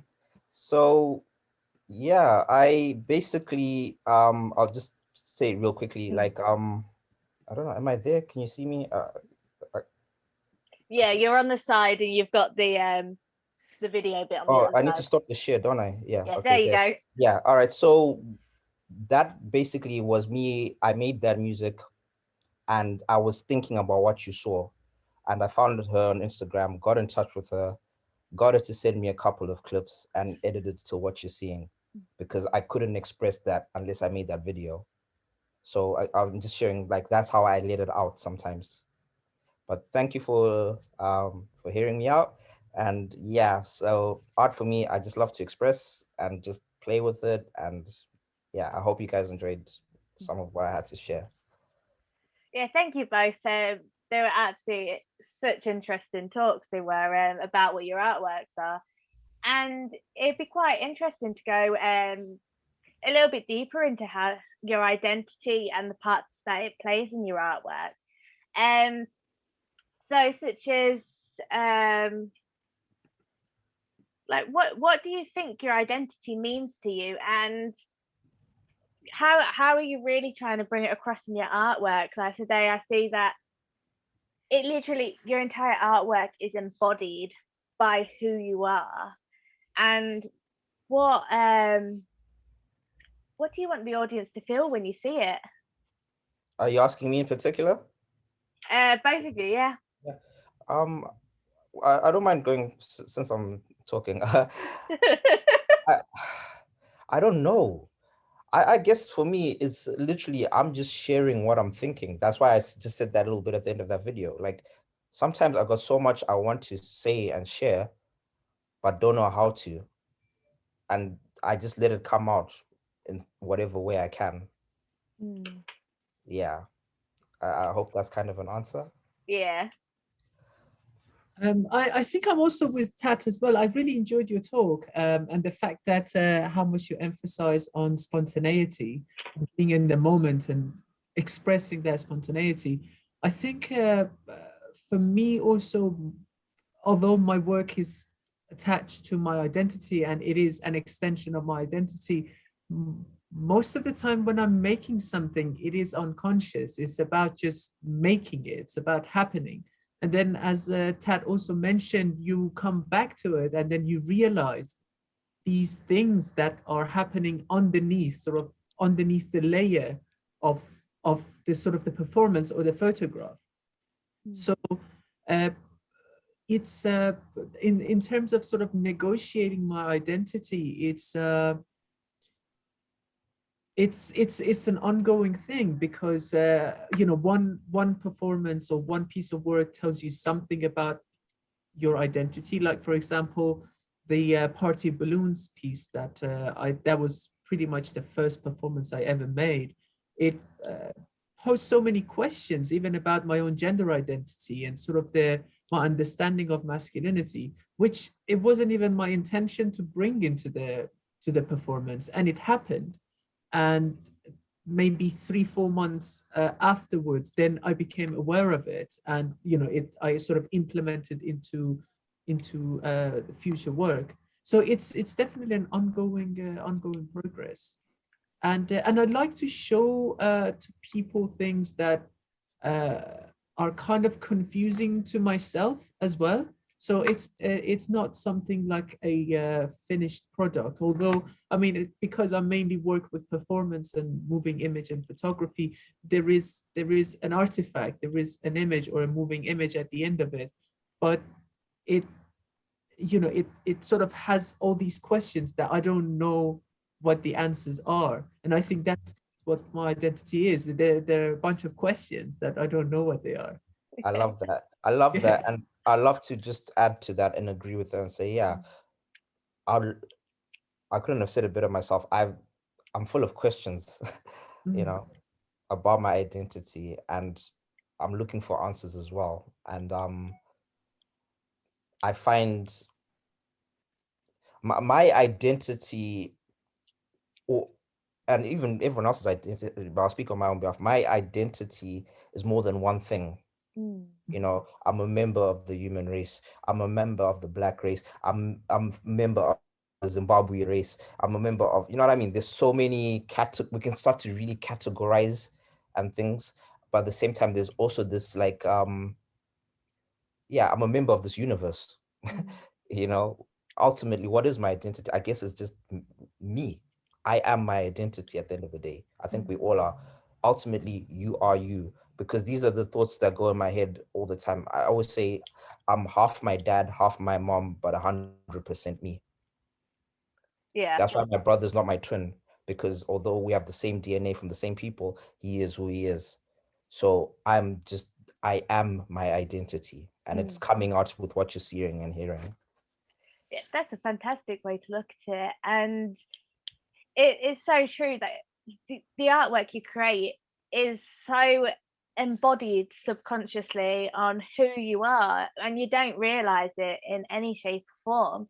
Like, your artwork isn't black art, it's not Muslim art, it's art by a black artist, it's art by a Muslim artist. There isn't necessarily that box of who you are. You really step outside of that and really just push the idea of who you are, and you work through who you actually are in your artwork that you may never have known before. Exactly. Yeah, that's very true. And there's this issue in society where minorities don't feel they're being represented. How do you feel that you are represented in the art world, or do you think you're even represented? Do you want to go first, and I'll follow you? Okay, sure. That's a wonderful question, because I feel it's got more than one answer. I feel yes and no, purely because I don't like whether it's art or not, but there's a lot of tokenism, you know, like you said, it's art by a black person. It's not black art. You know what I mean? And that's why I don't have my face on my Instagram and on purpose, and my website. Although people know what I look like, I'm not trying to hide my face, but you see the art first, because you'll have people who think it's gonna be black art because this guy's black and young from Zimbabwe. Little do they know that my art looks nothing like what you'd think that art is supposed to look like for someone who fits that description. So I don't like that side of society and the art world, to keep it on topic of how they try pigeonhole and box us into boxes we don't belong. You know, and I'm very much about breaking that mold, that stigma, that stereotype. So I don't feel we were represented enough, because some people want that. That's why I said yes and no, because some people say yes, you know, pro this, pro that, and we're, you know, diversity and equality, which is all good by all means. But I personally, I like to think outside the box. So I'm anti, for example, I don't think we should have, some people might not agree with me here, but I don't like the idea of categorizing things like you have the Mobile Awards and then you got the Brit Awards. I'm like, no, surely there should be the awards. You know, why are we distinguishing things? And unless you want it, but for me, I feel there's not enough universal representation and acknowledgement. Regardless, it shouldn't be conditional, because there's too much conditional criteria. I hope that's kind of answer. That's how I feel about it. Yeah. But I do agree with you, Tat, as well. I don't think my art is, as you said, Kirsty, it's not Muslim art. It's art done by somebody who was grown, you know, who grew up in a Muslim environment and is still sort of struggling, trying to find out exactly where he is. And because of this sort of position that I've consciously taken, and as Tat said as well, that I don't want to necessarily affiliate my identity with my art and say, oh, this is who I am and that's what I do. My art sort of deals with my identity, and my identity is constantly hovering between two things, between me growing up in that environment and being sort of categorized or stereotyped as a brown Muslim, and then on the other hand, as a Westerner, because I've lived here for, I don't know, a certain amount of years. So in that sense, I don't particularly tick the boxes that many galleries want me to tick.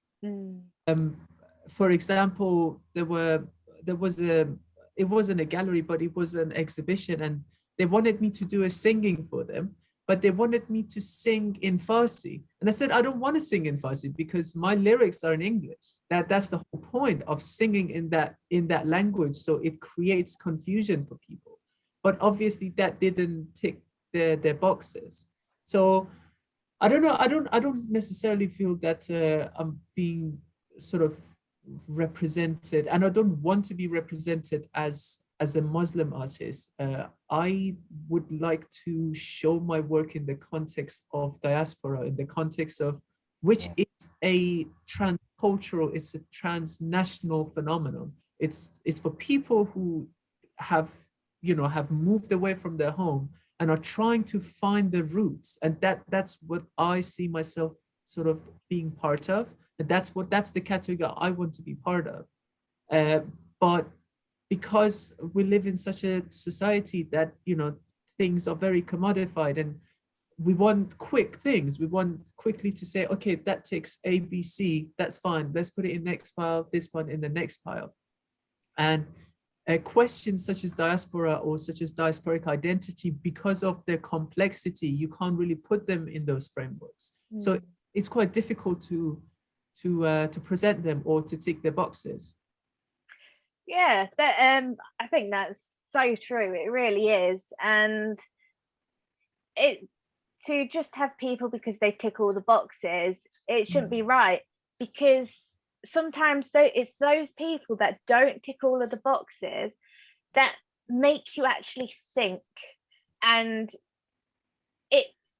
the audience will learn so much from them. And I've never agreed with you have to tick all of the boxes to be able to do something. And this actually leads me on to my next question. Do you think that galleries are doing enough for minorities? So places like the bigger galleries, yeah, they have their regular exhibitions all under like different titles, but then they have exhibitions which are solely Black artists or solely some form of people who don't necessarily get represented. Do you think that is enough, or should they literally all just be put together as regular exhibitions and not have that form of segregation? I would say so. I would go with that there shouldn't really be a form of segregation, because this is coming from my personal experiences, and I'd love to see what Tat says about it. But for me, I really don't like the idea of my art being categorized as something exotic, because for me, that's a form of categorization. That's a stereotype that, hey, because this person, has come from this particular upbringing, then immediately this person is being categorized or being sort of grouped into this category and going to show his work in relation to the people who are from that particular category. So yeah, that's my answer. Yeah, I love your answer, and I agree with what you're saying, and I'm pretty much the same. I don't feel, because it creates room for marginalization. So we shouldn't create room for it in the first place. I say just chuck it all, mix it up. It's like those experiments when you blindfold someone and then you give them the same, like maybe Tesco red wine, a fancy red wine, and you make them taste it and you find you get different answers in it. So like I'm that's just a random example, but I feel we shouldn't have too much criteria unless it is specifically for that. We should not get rid of, but yeah, like I said, I don't like the fact that because I look a certain way, I have dreadlocks, people might think I'm from Jamaica. People can think what they want to think about me, and they can have a preconception of my work before I show them. They'll probably, you know, if I said to someone I'm from Zimbabwe and they see the dreadlocks, and if I speak a certain way, they might straight away think they're going to see all this African themed art, where my art's not like that. I won't say not at all, because I do sometimes, but yeah. So I like the idea of presenting people with the stuff and then, you know, unveiling maybe the artists. Mm. Yeah, so I hope that's an answer. Yeah, I agree with what you said about I I prefer no marginalization, no pigeonholing, no boxing, no box ticking, but more of let's see it all. Everyone, let's see all of what you got to bring. Yeah. We do have one question from the audience from Mary. Earlier, before this all started, we were discussing the weather and the rain, and she asks if you, as a synesthete, find it affects your mood and your work, and really how you see the world. Definitely. I do have SAD, seasonal affective disorder, you know, and it affects me. Depression. I mean, I remember one of my song lyrics, which I got from a film I was watching once, is when the sky goes black, I feel so blue. You know, when it gets dark, I start to feel sad.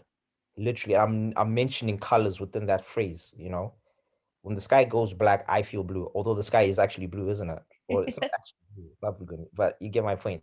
So yeah, weather, seasons, those things do impact me, whether I'm writing or making work, and how I feel. You know, yeah, definitely. I hope that answers her question, Mary.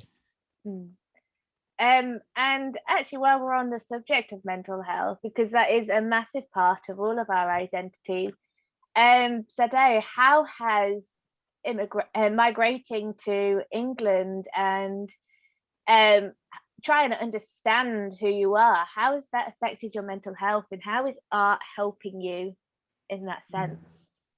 Well, it was quite a challenge to tell you the truth. I mean, I came here by myself, so I was in a similar situation as Tat was. I went to a boarding school, but in England, and because of the sort of the cultural differences, first of all, I didn't really want to hang out with many Iranian people because they used to party a lot, and at the time I was quite religious, so I didn't party with anybody. So I ended up hanging out with lots of people from other cultures, like lots of people from China, lots of people from Thailand, and there was some British people as well. So for me, that sort of the whole idea of integration was very interesting and very mesmerizing. And it all went really smoothly for me until I lost that sort of the backbone of what I thought I was, which was the religion, and it took a massive toll on my mental health, and it it put me in a bad place. And then obviously with that came the terror attacks and me becoming more aware of the fact that you know, if I go outside, then how do I look like? How do people perceive me? And again, sort of encountering those sort of experiences, I became quite paranoid of myself. I became quite guilty of my skin color and how I look like. And for me, art was the only way I could express that, and I could move beyond those problems, and I could solve those problems in my head by doing things, by making things. So to answer your question, I think my only form of therapy has been art. It sometimes backfires and it puts you in a worse place because you think you've solved something and it gets more confusing. But in the long run, it's definitely been art. All of Yes, that's a fantastic answer. That one is art really is therapy, and it really helps you get through any problems, any issues, or even just help you figure out for yourself what you need to figure out. Absolutely. Yeah. And art can be a way to educate the public. about certain things that they need to understand, whether it's through the terrorist attacks and people moving away from you just because of what you look like. It's educating them, whether through a comedic route or through talking or through almost the complete opposite to what your stereotype is. And I think that's one of the main things that we can only ever do with our art, is to really make people see who we are, and that we are not what we are on the can. We are actually completely different. We're our own unique beings, and we just want to show the world just that, really. Absolutely. And if you don't mind me, I'm just going to add something very quick to what you said. And art creates dialogues. And the dialogue it creates, it goes beyond the language that we speak. So I might be coming from a different culture and you're from a different culture, but what's in front of us as a piece of art, it creates a dialogue and it creates a form of understanding that goes beyond our vocabulary. And that's magic, you know. I mean, if there is such a thing as magic, then this is the form of magic, because it is completely extraordinary. And it has that power. Art has that power to challenge people's perception of social issues, political issues, cultural issues, or just issues that people deal on a daily basis, just with their own life, with their own lifestyle. I love that. Yeah, you're right. And like from what you're saying, I'm getting almost like it can give us something to talk about. Like yeah, you could be in a room or in a gallery, museum or something, or in a doctor's waiting room and you're looking at a magazine, and what you're saying to me is kind of sounds like it's a universal language. It can give us something to talk about. I might not know you, but we might be looking at the same picture in an art gallery and start talking about it. And then you can tell me what you're seeing and I can tell you what I'm seeing. And yeah, so it's a universal language. I'm going to refer to the Bible here and say like, because in the Christian Bible, there's this thing about speaking in tongues or whatever. And for me, what I'm getting is a sense of, it's almost for us to be able to speak a universal language. I can speak to you without using words. So I don't have to speak to you in English or, you know, any whatever language you might speak, you know, French, German, Hindu, whatever. I can speak to you through art, and you can understand what I'm saying without using words, written or spoken. Yeah, and it can sort of deliver what you mean in a much more clear and concise way, but at the same time in a very abstract way. So it has this sort of very weird dynamics. Yeah, I think that's so true. And it's something, the arts is just something that's so integrated us as human beings from when we are little. We pick up, from a baby, we'd pick something up and we'd draw with it, or we'd start putting things together. And although it's a way of us understanding the world, it's also a way of us being creative. And as a profession, it's almost looked down upon. We're the ones at the minimum wage or below, and but we are one of the most important things to be there in the world. Because where would we be without the arts? Even as cavemen, where we didn't have as much intellect and we weren't so progressed, we were still drawing on the walls. I love that. Can I just say while you're on that, because I was thinking about this just before you said it, I was thinking, yeah, the cavemen were drawing. No one told them or asked them to do it, but they felt compelled and an urge. Let's say the word instinct. Let's use the word instinct because it is instinctive. When you're a baby, no one teaches you how to cry. You just do it. So those cavemen, they just knew how to do art. That's what I think. And again, let's talk about the value side of it. I'm thinking, right, when World War II was ending and the Nazis are panicking and fleeing, what did they do? They stole a lot of art and hid it. Art has monetary value. Let's not, you know, I'm also very much passionate about how, yeah, art should be valued and is valued. So yeah, definitely. It's something, it's a conversation worth discovery. I don't know. It's something. Yeah. Well, we've slightly overrun this time. So I'm going to say thank you so much for both of you being here. your talks and this discussion at the end has been very interesting and enlightening as to who you are and what you want to say, really. Thank you for having us. Sorry, I was a bit unprepared. You know, like I said, for me, I'm just like, yeah, just whatever. You know. Yeah. There's so much. I need days to tell you what's going on in my head, not hours. Yeah. I just wanted to say thank you very, very much for inviting me, and also thanks for the attendees to take the time and listen to what I said. And yeah, thank you so much to the attendees coming and interacting and asking your questions. And this will be uploaded to YouTube within the next week for people to be able to view and comment, like, subscribe. And don't forget to go and follow Saday and Tat on Instagram, Facebook, and other socials. You'll find Saday on Instagram at Saday. Aleph, that's it. Oh my God, my mind went then. And you'll be able to find Tat on Instagram as Tat Supreme. Oh, thank you very much for watching, and thank you so much for attending. Thank you very much, everybody. Take care. Bye. Take care. Bye.